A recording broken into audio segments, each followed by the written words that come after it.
This is the Academic Survival Podcast, and I'm your host, Dr. Shandra McDonald. Statistics show that approximately 40% of students drop out of college every year. In fact, nearly 30% drop out their first year. Well, I am on a mission to improve these stats.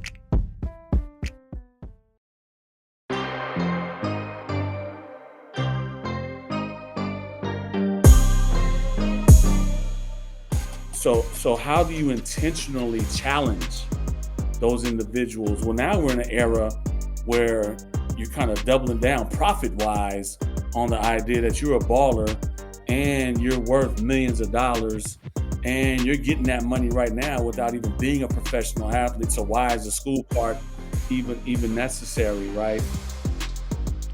That's Gene Boyd, Deputy Athletic Director at Arizona State University.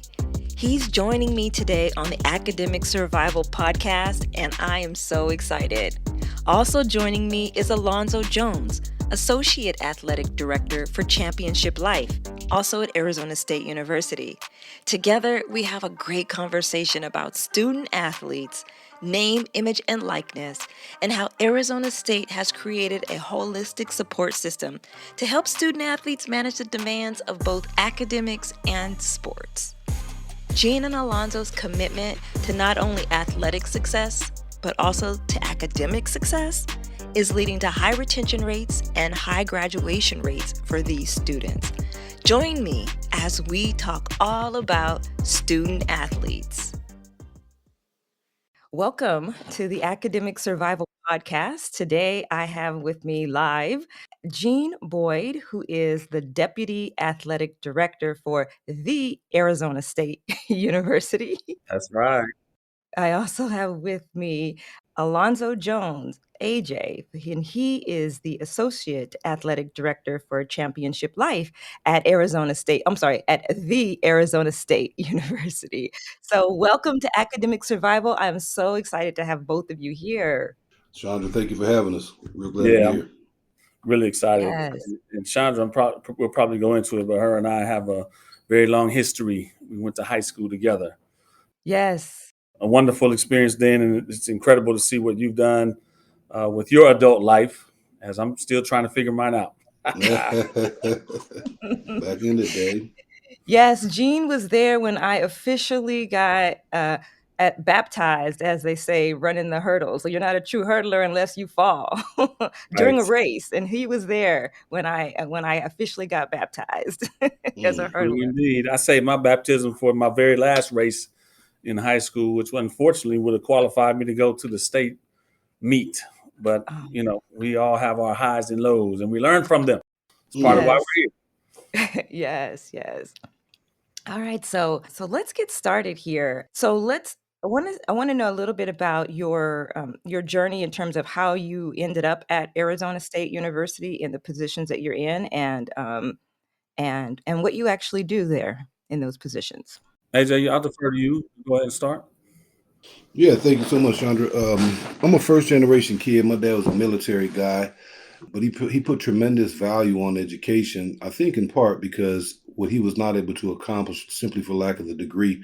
He was an enlisted guy, achieved the highest rank in the military, but realized that it wasn't his competency; it was the absence of a credential. So he put a lot of priority on education for me. And so it wasn't a matter of if I was going to go to college, it was a question of where. And so I had some family members out in Arizona. We went and visited a few schools, and we just happened to have some connections here. I was able to connect up with some mentors and some people who really looked out for me right away. And so ASU was kind of my destiny. And so I was an undergrad here in 86 through 91. And then my first job was also at ASU in the admissions office representing recruiting other first generation folks. And I had been in higher ed with the exception of 5 years in Texas, always at ASU. And then I don't know Gene as long as you all know each other, but Gene and I go back probably 30 years or close to 30 years. And we'd always been sort of colleagues in the space of male uplift and development. And about 8 years ago, he invited me to join Sun Devil Athletics to play the life skills role. And I jumped at the opportunity. So ASU was a place for me coming of age culturally, intellectually. My social system is here. This is what I call home. And so it's an honor to have went here, but also to work here, trying to be relevant to the lives of people in front of us. Yes. Yes. Outstanding, AJ. Thanks. Thank you, Chandra, for having us. And it's always interesting when you are connected with people. I'm looking in two boxes that I'm connected with both people for quite some time, and the journey, right? The journey that we have, the pathway, the things that we encounter and overcome to be where we are today. But grew up in inner city, south of Los Angeles, Compton, North Long Beach, ultimately Paramount.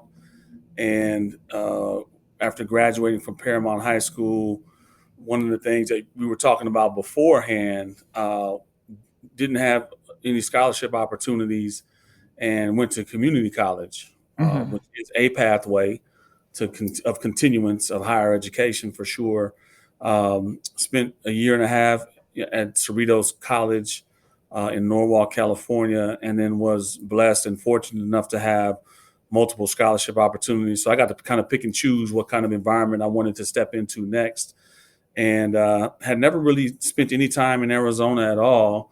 And to this day, people kind of go, "What? You chose Arizona State over Cal Berkeley?" And I did, based off of a number of variables and factors. But like AJ said, it was a transformative life experience where I came of age as a man, as an intellectual, if I dare call myself that, as a practitioner, and as someone who really wanted to use the idea that sport and education could work together to advance people in life beyond the game of sport, beyond the context of sports, into leadership roles, and essentially in any type of capacity that someone might be interested in. And so that's been the life's work, here at Arizona State, and also through a nonprofit organization that I was a co-founder of with a couple of incredible colleagues called Scholar Baller. So here we are today. Yes, yes. And so thankful that you're here. So my first question is, so I remember when we were in high school, they had lunchtime learners, remember? Where basically if your grades were not good, then they didn't want you to get kicked off the team. So they put a system in place for you to get your grades up. And that system was lunchtime learners. And it was, to me, I thought it was always a kind of an embarrassment to end up in lunchtime learners. Right. But it served a purpose. And I think I was probably there only once.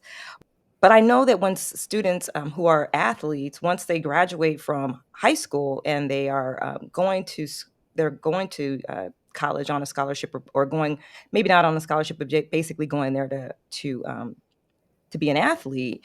I want to know what kind of systems are there to support them, to make sure that they don't fall through the cracks. Because for them, academically, right, if they are not performing, then they don't just lose that opportunity to get the education.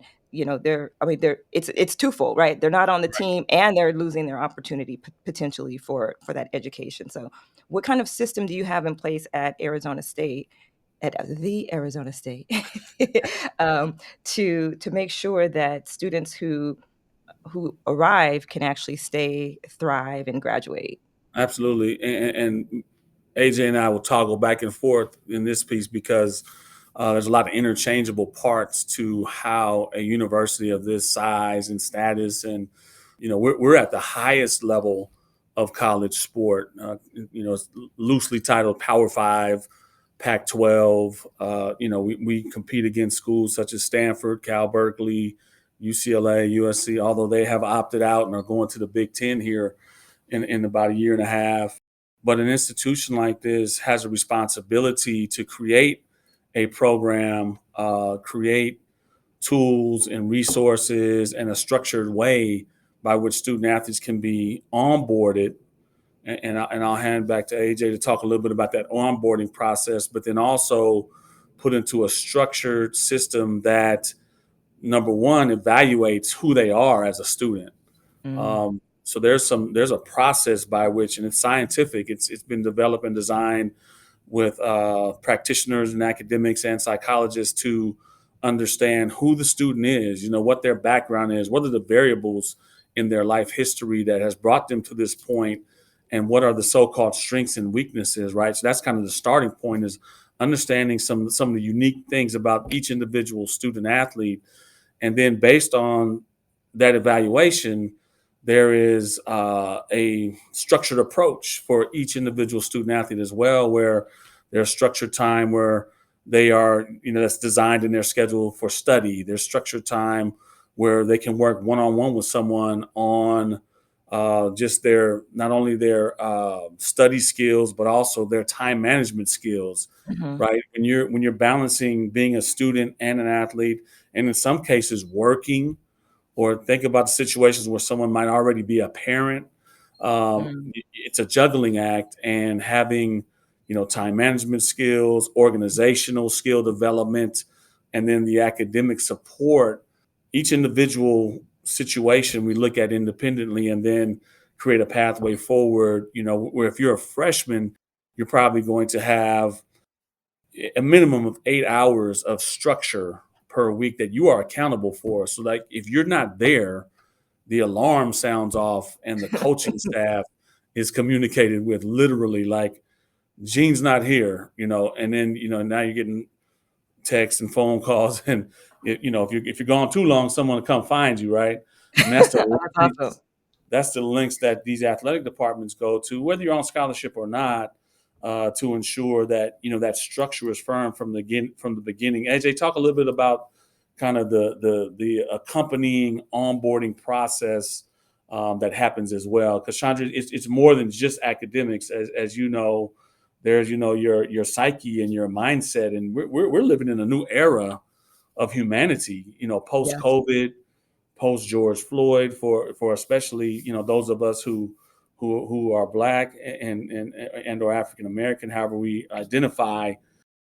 It looks and feels different, and the technology era as well has created some dynamics that are different from a mental and emotional standpoint for young people. So AJ, talk about how we speak to that, bringing them on. Yes, it's a great question. If you were to look at institutional data sets and then look at least our institution, we're fortunate to often have higher retention and ultimately quicker graduation rates for our student athletes. And it speaks directly to the level of support, which is also interesting that if you have communities of students who are not being retained and graduated at an institution, what models are doing it successfully? And athletic programs, because you have them from literally recruitment through graduation, has found a sweet spot in terms of supporting students across all backgrounds and life circumstances. And so if you think about success, is being supported, right? Mentor tutoring, but it's also being welcome, embraced, and oriented to what it means to be a student in this particular place. And so we run 3 orientation programs over the course of a year to align with the cycle of starting both fall, spring, and summer. And in those orientations, a part of it is high fanfare, welcome activities, embrace, Sun Devil Way, those kinds of activities. But it's introducing them to the resources, to our value system as a department, but also the do's and don'ts of the environment. And it's sort of setting the stage as to what the expectations are, where the opportunities are for co-curricular experiences, which is the life skills side of the house, how they'll be supported, academic integrity, all the kinds of things that you need to understand being in a new place such as a university as this. And we talk about coping dynamics for the freshmen. We'll do some tutoring workshops. We'll do some writing dynamics, listening skills, time management, those kind of things. And then we also realize that the collegiate experience is more than just sport and the classroom. So we have a host of co-curricular activities that we share with them that are for their own edification and benefit. It could be around finances, social media, representation, cultural communities, celebrations, those kind of things, as well as a lot in the name, image, and likeness space, budgeting, taxes, credit. And then we have a pretty aggressive career readiness program, particularly for our upperclassmen. So within an intimate setting, you have roughly about 650 student athletes being supported, with a couple of hundred staff, but with a high concentration of academic support to ensure that they're not falling through the cracks. And we have the benefit of accountability factors, as Gene talked about. So Yeah. if you look at assessment, high support, high welcome, continuous engagement, day-to-day monitoring, that has proven to be successful and something that, it would take investment, but could be replicated across other departments, assuming they had a cohort capacity to lock their arms around a group of students. Wow. That's awesome. I like, and I noticed first when Gene said it, I like that they're referred to as student athletes. Hmm. Like when I was in high school, I thought of myself as an athlete, and obviously I was a student, but I like the intentionality of like they're in this college space, but like let's not forget while you're here, you Hmm. are a student. You can't just come and do the sports part, right? You can't just come and be the Hmm. athlete. You have to be a student athlete. And are you finding that you are successfully transitioning the mindset to where they, coming out of high school, I would imagine that many of them saw their identity mostly as athlete. So, are you successful in transforming their mindset in terms of recognizing that this particular situation, you're a student, but you're a student athlete. Chandra, that's an ever evolving Hmm. proposition, if you will, for these institutions. I intentionally identified that we're at a certain level of college athletics. And the reason that I did is the student athlete experience, the caliber of student athlete is Olympian in Mm, many cases, potential professional athlete in a lot of cases. And in that realm, in the era that college athletics is transforming into, Alonzo mentioned name, image, and likeness, the yeah. idea that you can profit. This is only, it's less than 2 years old, this Mhm. legislation that allows you to profit off of your name on the back of your jersey, your number, your image, a picture Yeah. of you, your likeness. That is even more creating more complex dynamics around this identity association, right? Hmm. So, if we think about the spaces that we all probably collectively grew up in, primarily minority. Sean, you think about a lot of let's just take the men, the African American men that we went to high school with.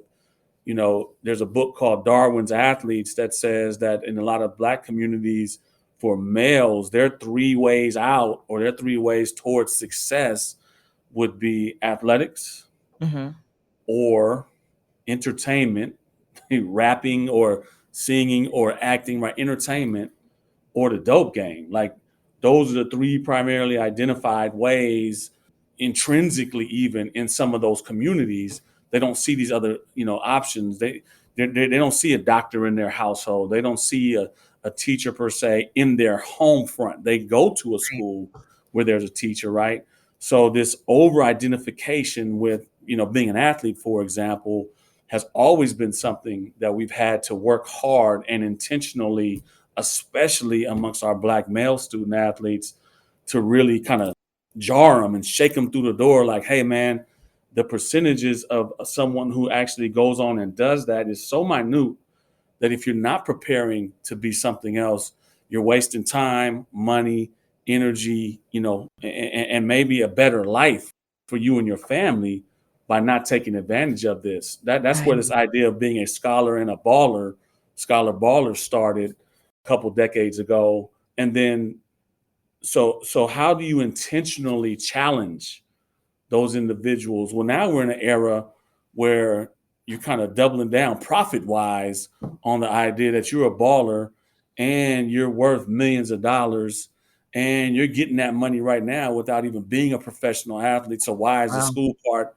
even necessary, right?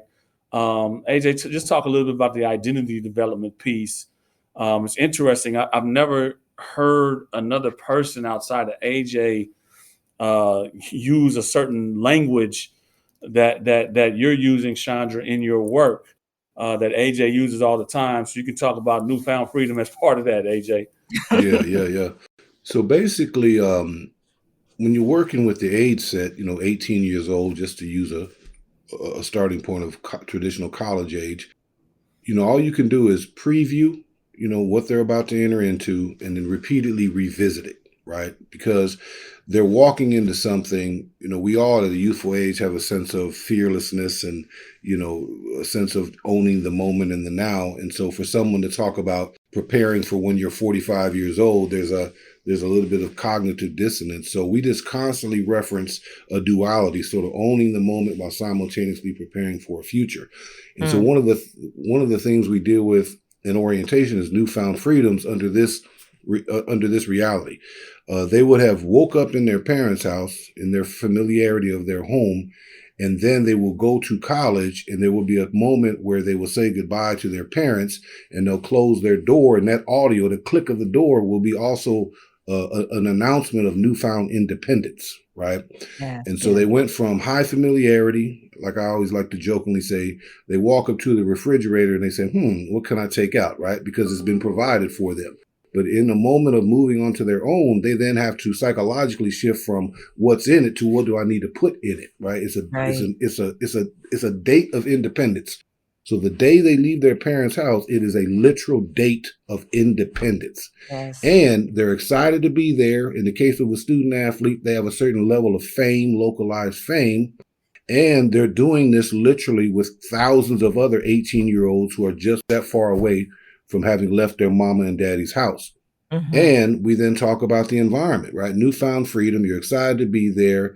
Your age set is, it has certain physicality to it, right? So certain things on its mind. And you're no longer under the observant, watchful eye of parents. And in the environment, as is consistent with any collegiate environment, is all the range of alcohol, narcotics, substances, whatever the case may be. Sex is in the environment. We got to make decisions at midnight. And so we just candidly talk about the space, who they are in it, and how to manage it. And this is what we basically say. If you replicate habits and patterns that got you here, bring that with you. Decide what it is you don't want to bring from high school, discard that, and decide what you want to then add, right? Replicate patterns and behaviors that got you here. Discard something that has no longer value to you, and what do you want to add? And then also simultaneously acknowledge the fact that you're coming from a high profile life, and now you're amongst a peer group who are anywhere from 2 to 4 years older than you, and you're going to go through an initial transition to where you were big time only a month ago, but now you're at the beginning of this thing. Some of them will come in and compete right away, but all we do is just foreshadow what they're going to experience and revisit, and then constantly echo the fact that you're going to be older than you are right now. Which part of you is the guardian or the preparer for the 45-year-old you? And we acknowledge all the identities, giving them proper legitimacy in place, but we ask them to lead in a college environment, which is intellectual, to lead with their student self. Yes, that's so good. Would you add anything, Gene?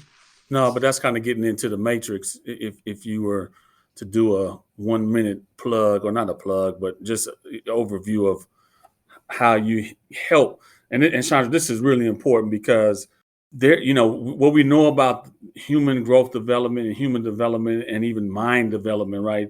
Brain development, frontal lobes not fully developed till you're about 25 years old. So the decision-making component of who you are isn't even fully ready to make good decisions at 18, 17, or whatever the case is. So, there's impulse reaction to things. There's a sense of wanting to belong and be validated, right? Which can often lead to poor decision making. Alonzo tries to frame a matrix of decision making based off of those realities that has been valuable. Yeah. It's just a focus in on what I call the warrior class, which is the age of 15 to 26, immediately starting after puberty, where you shift from adolescent mindset into a physically centered mindset, meaning your peer group is perhaps your greatest reference point. It's no longer parents. Your reputation is hyper important to you. You're standing among groups. Your capacity to want to prove yourself is urgent in this age set. Sex, physical acknowledgement is heavily on your mind, reputation, and violence is in your toolkit, right? Mm. That's immediately from 15 to 26, followed by emotionalism, intellectualism, and then the last phase of human or psychological development, spirituality, because you realize you're going to transition. So the first thing we talk about is that physically, you are literally you're in your physical stage, but you're in an intellectual environment, right? So we talk about the incongruency there. And we talk Mm. about how to manage this. So then we break down identities. And the identities are based upon your house party self, which is lit, your spot self, which is chill, your student self, your classroom, which is student, your field, pool, sport, whatever, which is athlete, and then job, which is employee. And we acknowledge that these are just 5 different identities, all have legitimacy based upon where you're at or who you're around. And then we Situation. walk it down: state of mind, formal, informal, what's your intent.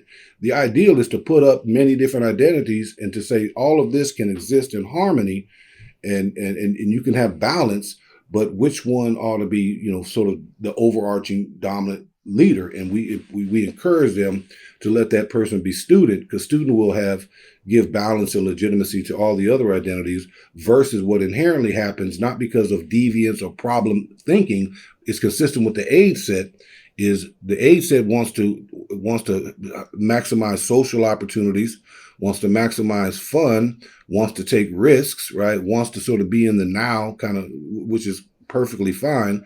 Yet they're in an intellectual environment that's preparing for a future yet to come. So we then take some time to dissect or to discuss the internal civil war that goes on in the age set between their social self and their student self.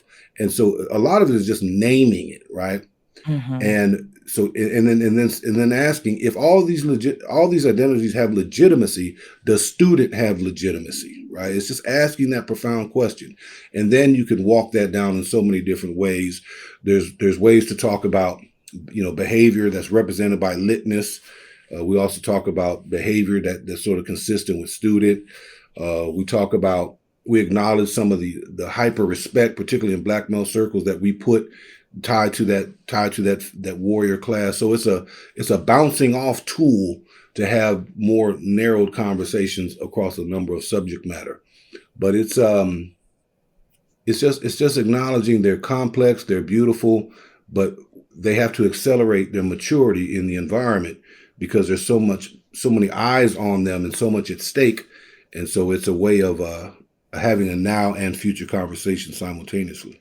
That's so good. That's so good because, if you are not mindful of the specific situation that you're in, then the wrong self can show up.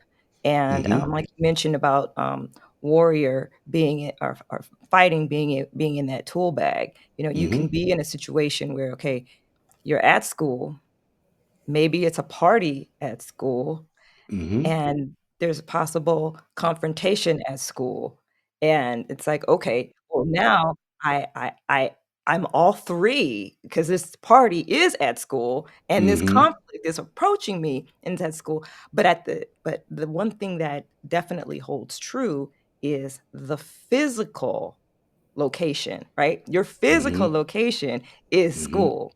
So Mm-hmm. that student still needs to make the decision because that student um, shouldn't be reaching in and pulling out. It's time to fight. That has Mm-hmm. consequences and so forth. Yeah, that is Right. so good. And it's what I like about it is that that is a if they really grasp the fact that there's this situational identity, if they really grasp that, that is a framework that can take them really the rest of their life, how they show up, in different spaces. Like what I was listening to your TED Talk, and, like, right now, I'm a daughter, Mm-hmm. I'm an employee.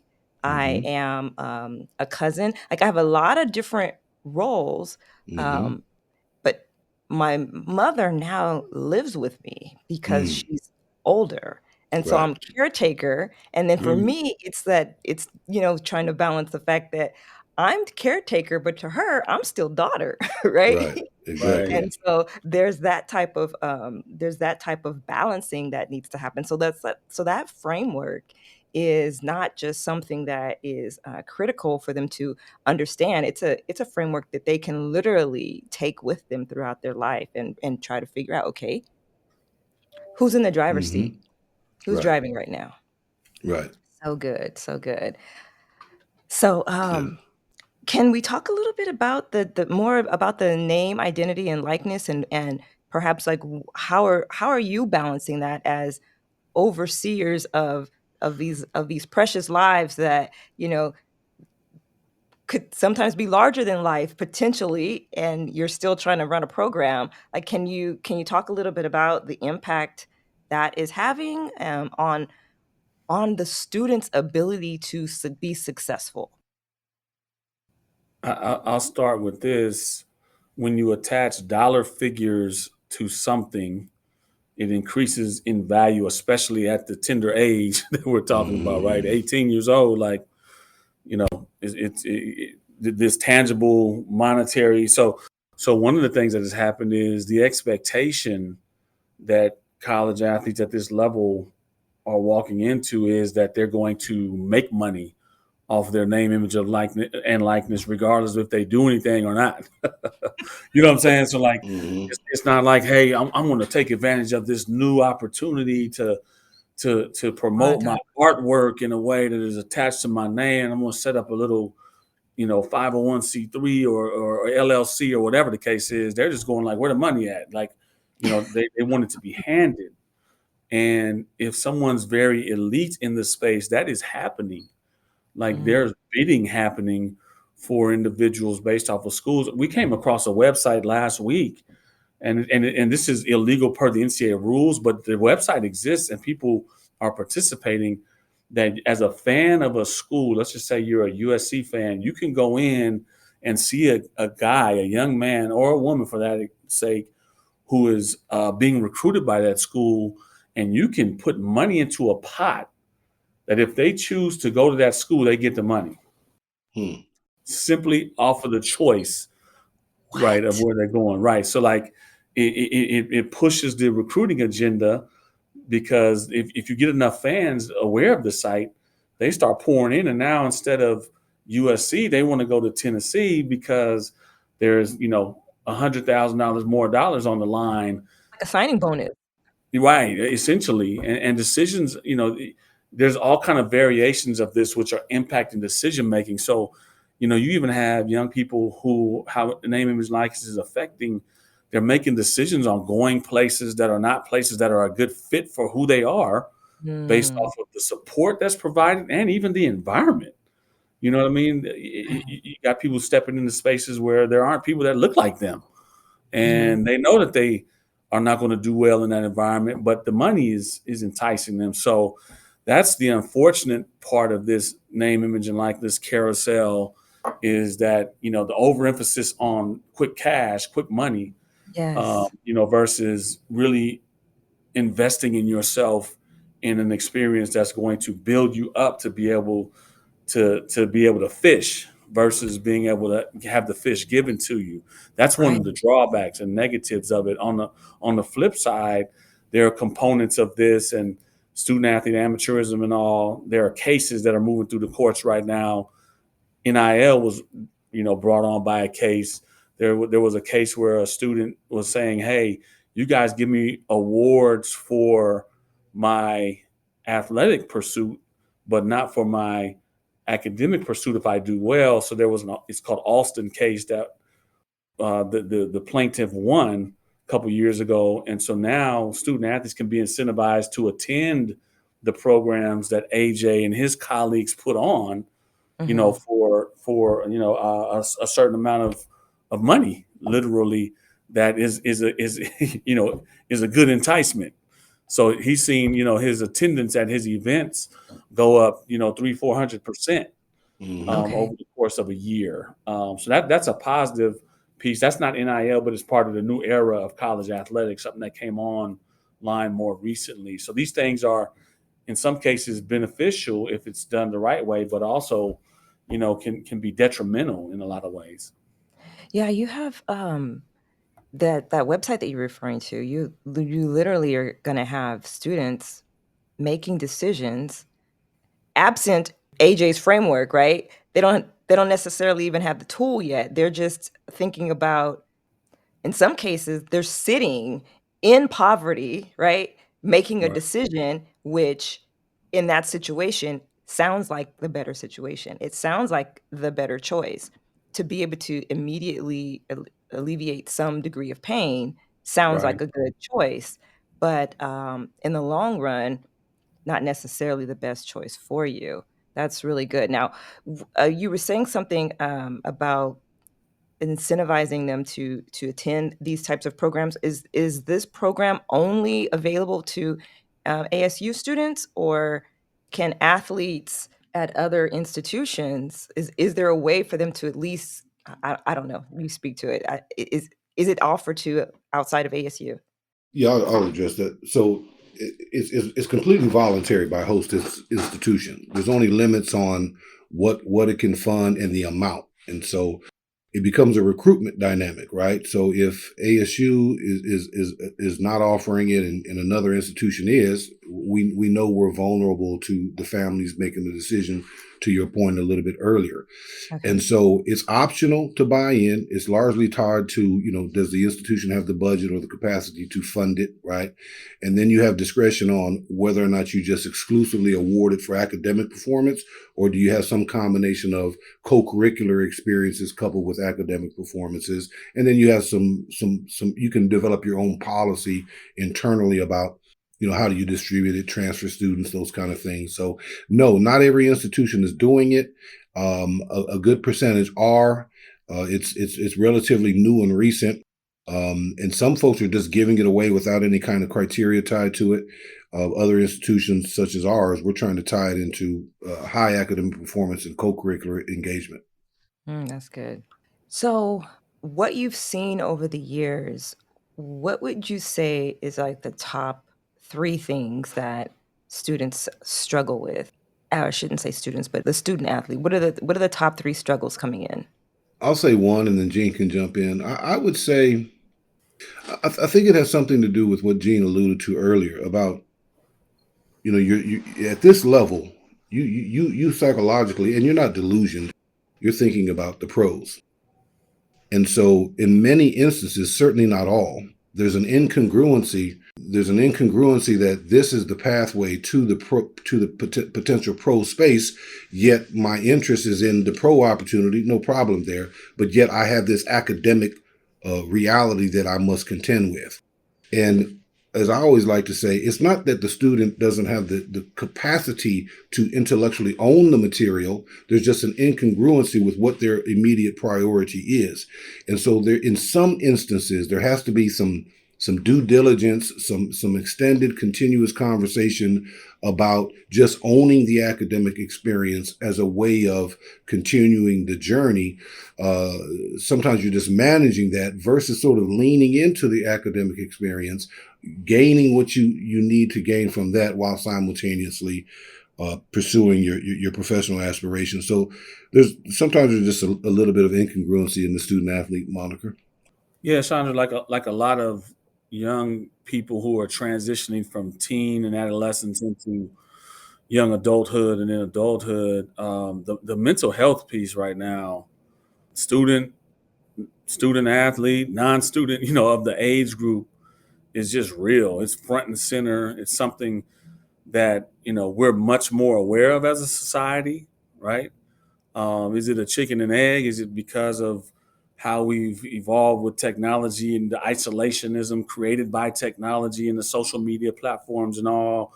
Then you go into COVID, which doubles down on all of that, right?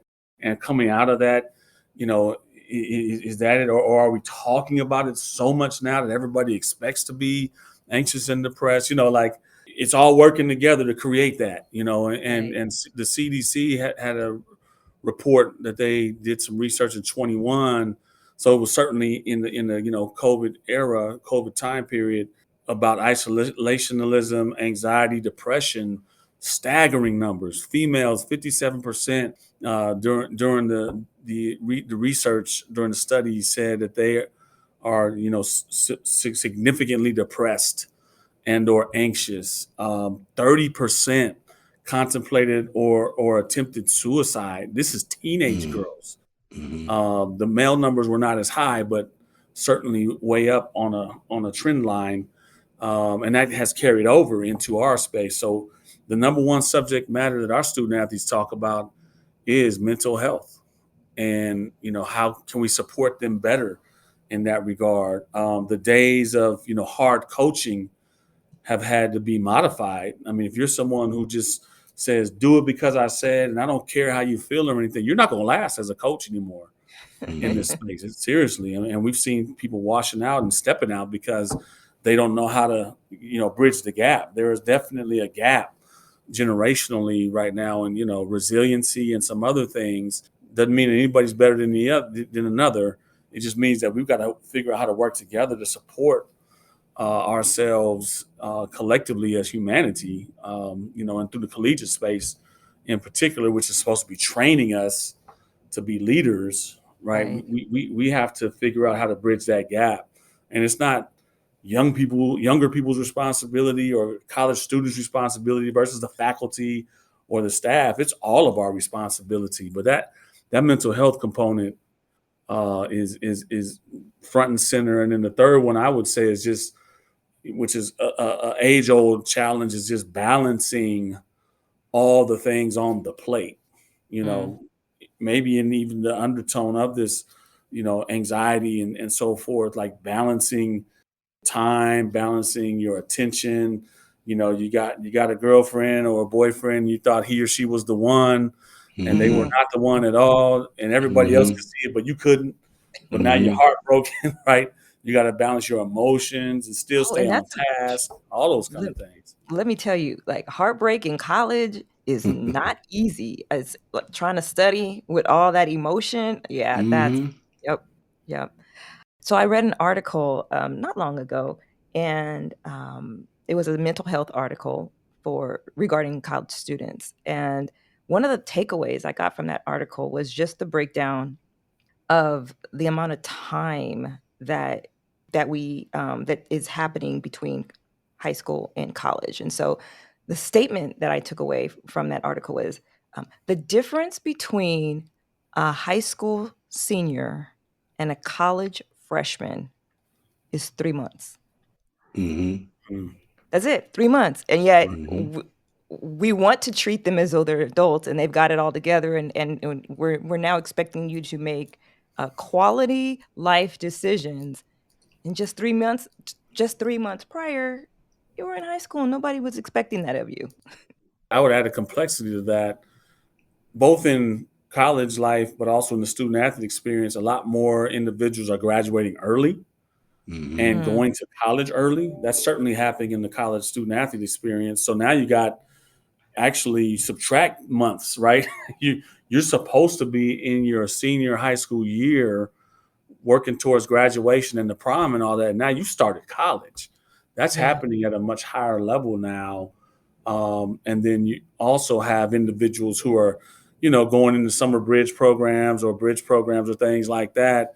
But like that time in between has dissipated for someone else. So it's even more amplified for someone like you're walking out of the door of a high school class right into a college classroom dormitory environment, right? Hmm.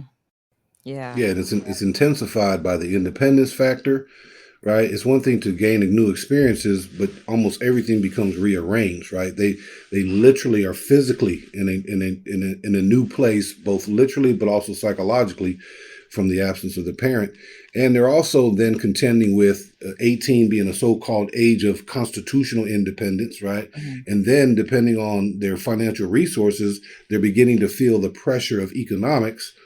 So all of this is just collapsed, right? Within literally say 3 months later, right? Yeah.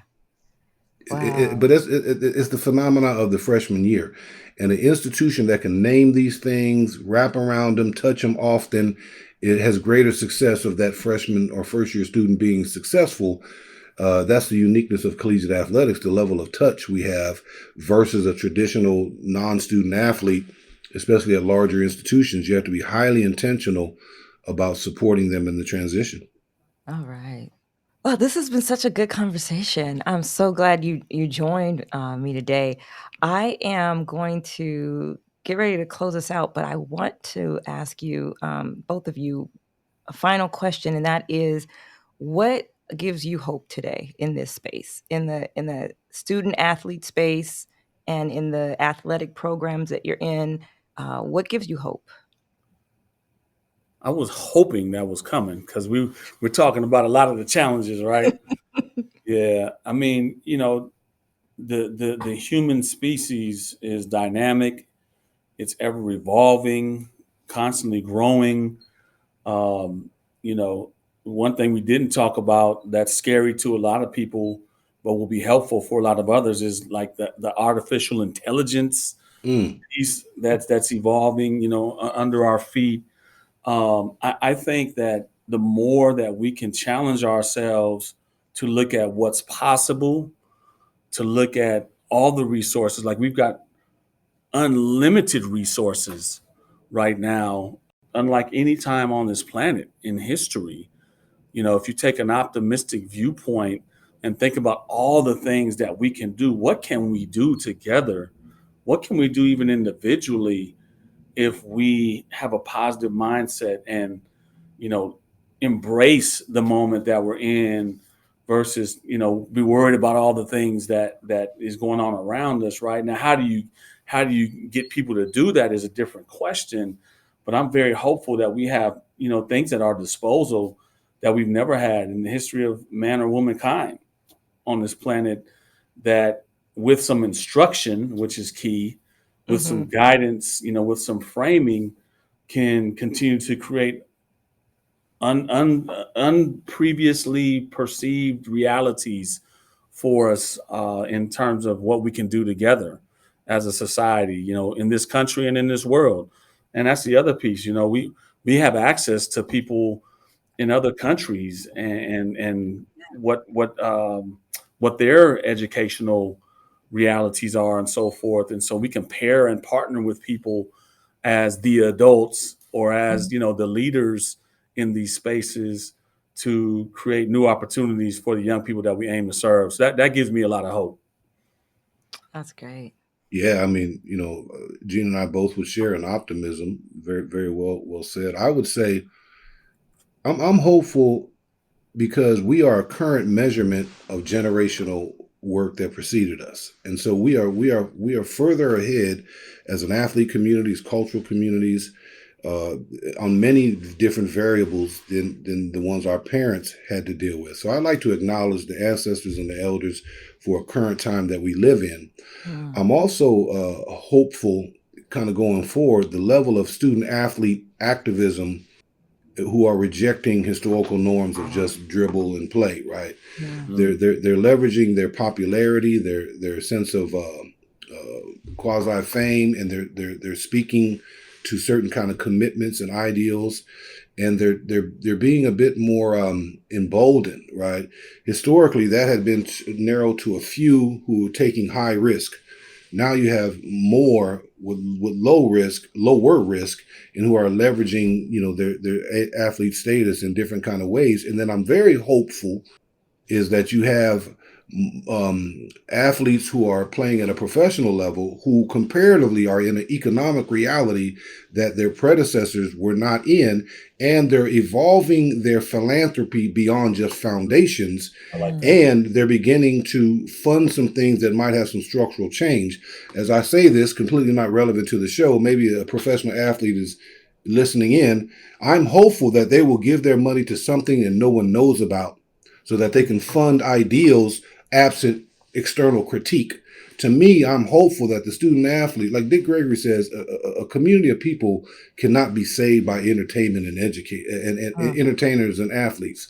I'm like, I understand that coming from Dick Gregory's world, but if you take a person who's who feels a sense of connection to community and different kind of moves, and they have resources that are potentially generational in their wealth acumen, and they have a kind of fortitude to fund think tanks and certain ideals without having to suffer public scrutiny and cancelization. I'm hopeful, baby. I'm hopeful. Awesome. I love it. I love it. One of my colleague of uh, colleague of mine at one point were like, we should start a think tank. So I love it. I love it. I love it. See, but it's interesting there. That has been historically how things move, right? You hear this announcement or this new legislation, but it's been thought about and strategized for a long period of time. And whatever your core issue is, it typically is preceded by thinking, right? Mm-hmm. But then also by financing. Historically, we've not been able to finance ideals. We can think about them and talk about them, but we've not been able to move in a certain kind of quietness that's necessary for projected success. We've always had to do it in public spaces, and as soon as you make something public in an announcement, it's as good as dead in the water. Yeah. All right. Well, that concludes our episode of Academic Survival. Thank you so much to AJ and JB for joining me, and hopefully I'll be able to talk to you again. Shandra, Thank we you so much, appreciate it. Shandra. We truly appreciate it. And thank you for what you're doing. The subject matter in and of itself, the title, and already seeing some of the different iterations of humanity that you have. I mean, you're talking to students too, and they're talking firsthand of what they're dealing with, experts, et cetera. So thanks for having the courage and the wherewithal to make this available. All right. Thank you, Doc. Appreciate you. Thank you.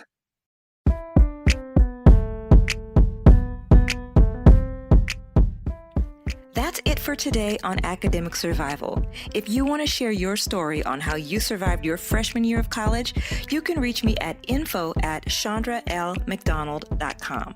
We'll be back next week with more ways to survive your academic journey. Until then, happy studying.